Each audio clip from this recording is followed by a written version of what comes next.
Hello and welcome to the home of the Ghost Owl, continuing our look at Warhammer The Old World Rulebook. Now on to part 3 of the Universal Special Rules. As you can tell, I'm a bit of a sore throat, so hopefully the sound quality again isn't too bad. Sore throat on a headset and mic on a laptop, not the best, but hopefully it is still loud and clear for you all. So let's take a look at where we are with the special rules. So next up is Horde.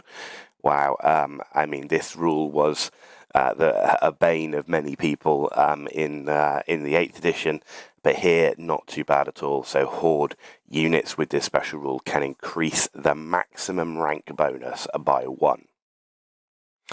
Next up we have the Howdah. So there's many monsters out there, lizard men monsters. The new Bone Dragon, for example, has a Howdah on top, as does things like the War Sphinx. So a Behemoth with this special rule has a split profile as for chariots and firing platform.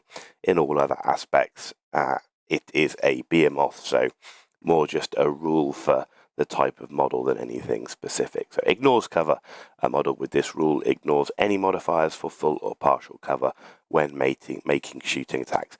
It'd be interesting to see how much cover plays a part as to how good this rule is or not.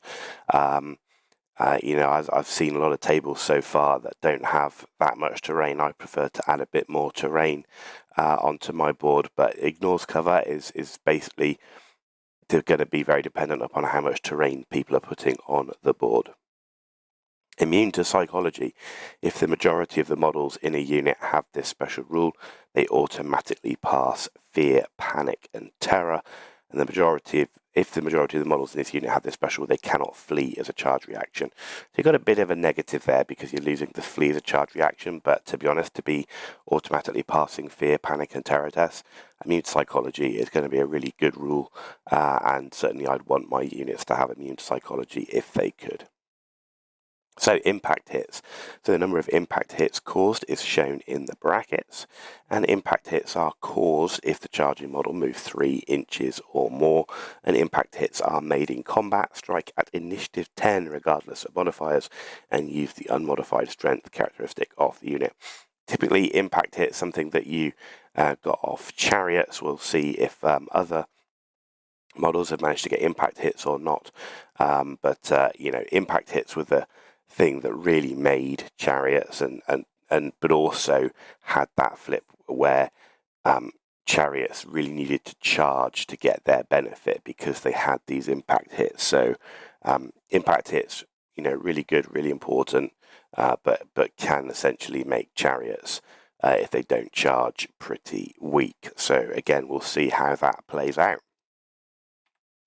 Next up is impetuous. So this was normally found on a unit of knights errant. So we'll see if this continues. If a unit contains one or more models with this rule and is able to declare a charge, it must roll a d6.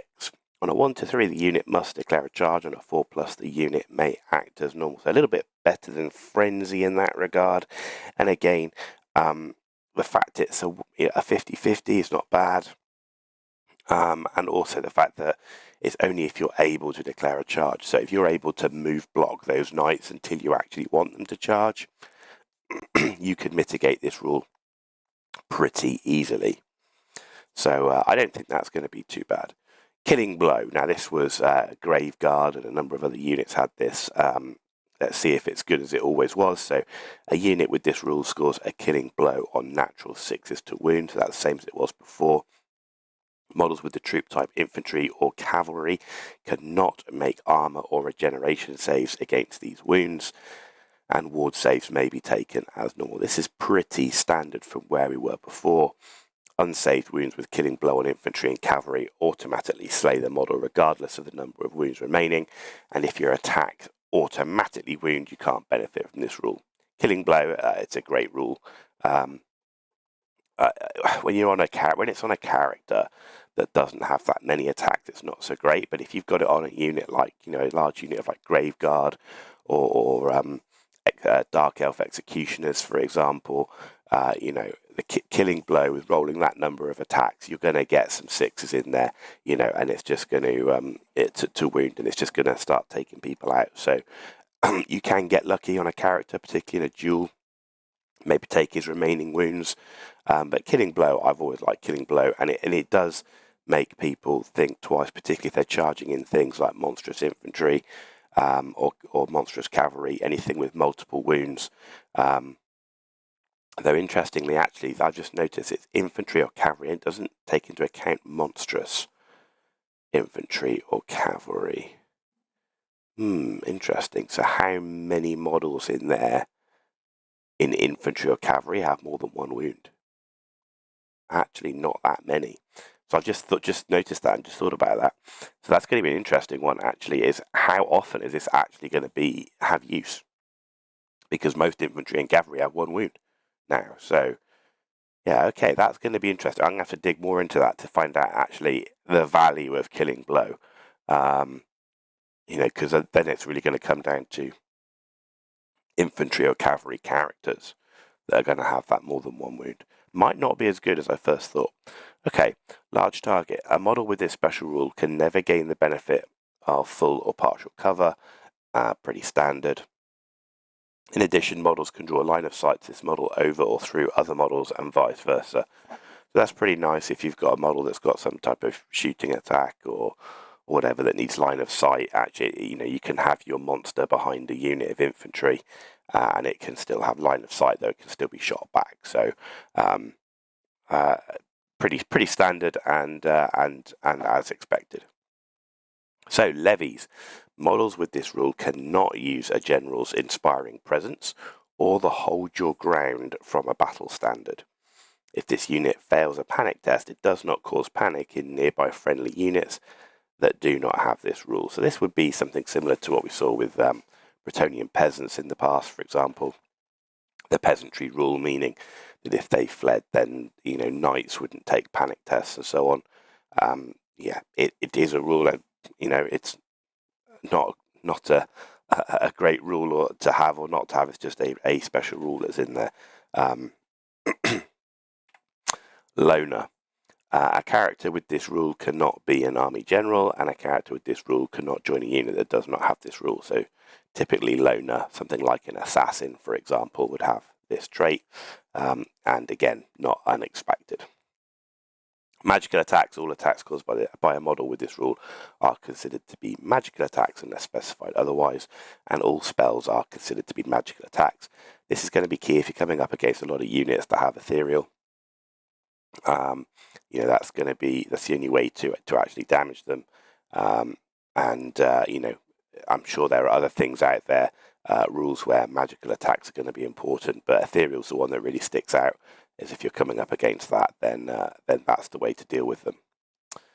Magic resistance. So magic resistance minus X. So this is different to how it used to be in the past. Enemy spells targeted at a unit with this special rule suffer a minus modifier as shown in brackets. So essentially, you get a casting modifier. So if you roll a 10 to cast, you minus whatever's in the bracket. So -2, that would be an 8 to cast, and that means, you know, do you cast or not?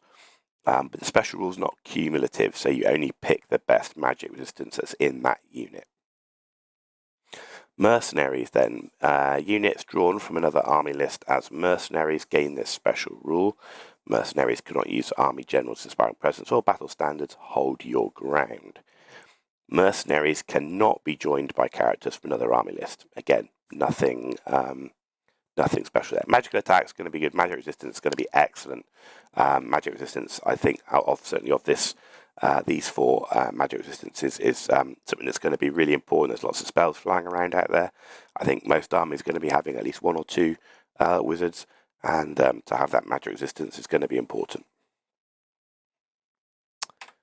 Okay, and finally then, monster handlers. A monster with this rule is accompanied by one or more models assigned as handlers. Handlers are placed in base contact with the monster. In combat, each handler adds its attacks to the monster. Okay. If the monster suffers an unsaved wound on a 1 to 4, the monster takes the wound. On a 5+, the handler takes the wound. If the monster is slain, the handlers are also removed. Yeah, so actually, having handlers with the monster actually can potentially... it's definitely boosting the monster, which is what it should do, right? Because those handlers are trying to improve its performance, so it's getting more attacks, and potentially making it more durable by having these extra wounds on a 5+. So actually, a monster with handlers. So I'm thinking initially you got things out there like War Hydra, for example, Charybdis. You know, they always had handlers. Lizardmen, Salamander, for example. So monster handlers, yeah, a good thing. If you've got a monster, having the handlers is definitely good. Monster Slayer, keeping with the monster theme, models with this rule cause a monster slaying blow when rolling a natural 6 to wound. Enemy models whose troop type is monster are not permitted armor or regeneration saving throws. Ward saves may be attempted as normal. An enemy monster who receives an unsaved monster slaying blow loses all of its remaining wounds. So, is this the new heroic killing blow? Because I haven't seen a heroic killing blow. So does this replace that? So heroic killing blow was on the Necrosphinx, for example. It's how you would kill a dragon in sort of one go. And it was like you had to roll a 6 and a 6, whereas this is you basically just need this rule. You just need to roll a 6 to wound. But you can only do it against monsters. But yeah, I mean, again, I'm thinking maybe Necrosphinx is going to get Monster Slayer. It should. And heroic killing blows not in the list, so I'm guessing this is the replacement and actually more likely to happen. So Monster Slayer is a really good rule. Yeah, the chances of it happening, yeah, you got to roll a 6 to wound, but you know, a lot of other... You take a Necrosphinx, 5 or 6 attacks, you're giving yourself a good shot to make it happen, and to be able to kill an enemy monster in one go is a pretty big deal, right? So, yeah, Monster Slayer. This is a good rule. Remains to be seen how many monsters we're going to see in this edition of Warhammer The Old World. Are there going to be lots on the tabletops or not? But if there are, this is going to be a key rule, and which is good for me because I really like the Necrosphinx model. There you go, ladies and gentlemen. That brings us to the end of part 3. We're over halfway. Still plenty of special rules to go. We'll be digging into those before moving into unusual formations, which is the next part of the rulebook series that we're going through. So we're definitely making good progress through all the rules. And like I say, these are going to give us good insight into when we actually start doing faction focuses in really understanding what is good and bad, and special rules are a key part of that. So, hope you've enjoyed this video. If you did, give it a thumbs up. If you didn't, give it a thumbs down. Let me know why in the comments down below. But if it's because I'm sick and the sound quality is not that great, please don't hold that against me. If you want to see more content, then please hit that subscribe button. It's free for you to do, and it means a lot for me, so thank you for that in advance. You've been watching The Ghost Owl, and I'll see you all very, very soon.